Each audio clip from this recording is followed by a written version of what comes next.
Let's take a look at the carbon cycle, something which you'll have to know for your GCSE biology exams. Thanks to Free Science Lessons for this image of the nice diagram showing the carbon cycle. Now he also has a video on this, so I would highly recommend you to check it out.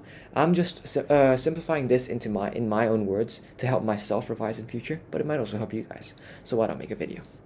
The carbon cycle.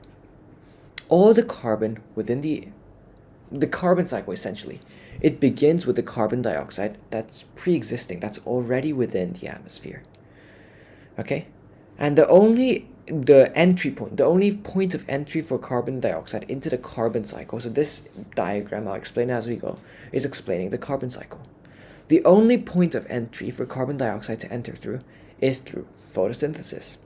Now, photosynthesis is when things like, trees, it's when they absorb carbon dioxide in our atmosphere, and through photosynthesis they have a product of oxygen.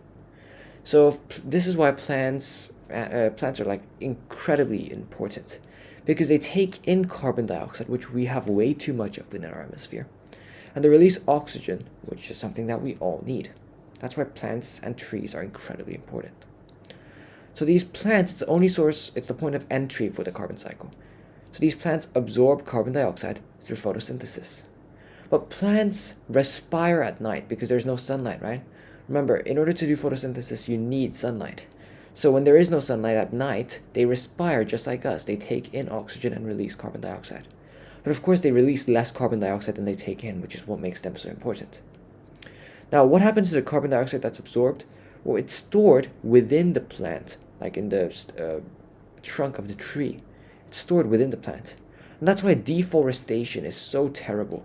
Because when deforestation happens, all the carbon dioxide that's been absorbed by the plant in its lifetime is released back out into the atmosphere, making basically the life of the plant worthless, because all the carbon dioxide that it absorbed has just been released back out. So to summarize, carbon dioxide enters the carbon cycle through photosynthesis, which is when plants and algae absorb carbon dioxide and release oxygen.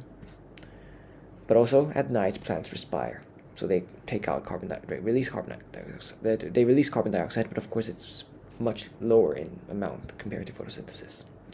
Now we have our carbon in our plants and algae now. That's how the carbon has entered our carbon cycle. Now, what happens to these plants? They're eaten by herbivores, omnivores, essentially by animals. Birds, cows, us humans, we eat plants too.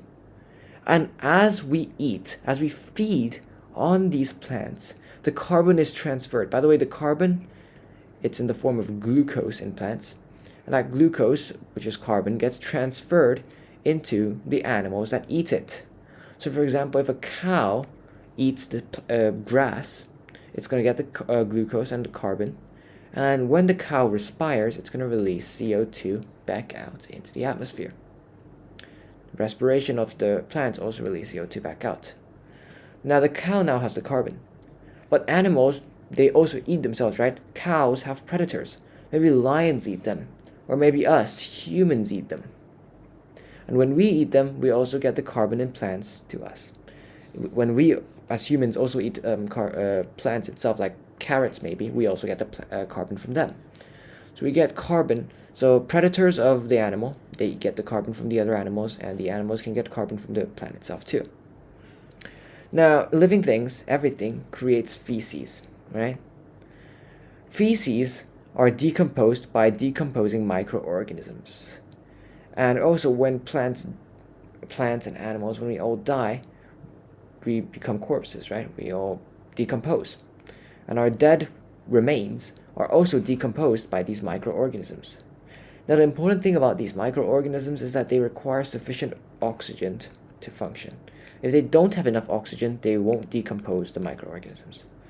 But essentially, decompose the living organisms, the dead organisms, I mean. And when these organisms are decomposed, these decomposing organisms, they also respire, right? Now, when they respire, they also release carbon dioxide back into the atmosphere. So up to this point, we're all good. This cycle it's pretty efficient, and it's a continuous cycle that works. But when, as I aforementioned, that decomposing microorganisms need sufficient oxygen, right? when they don't have sufficient oxygen, these dead remains and feces, they turn into fossil fuels instead.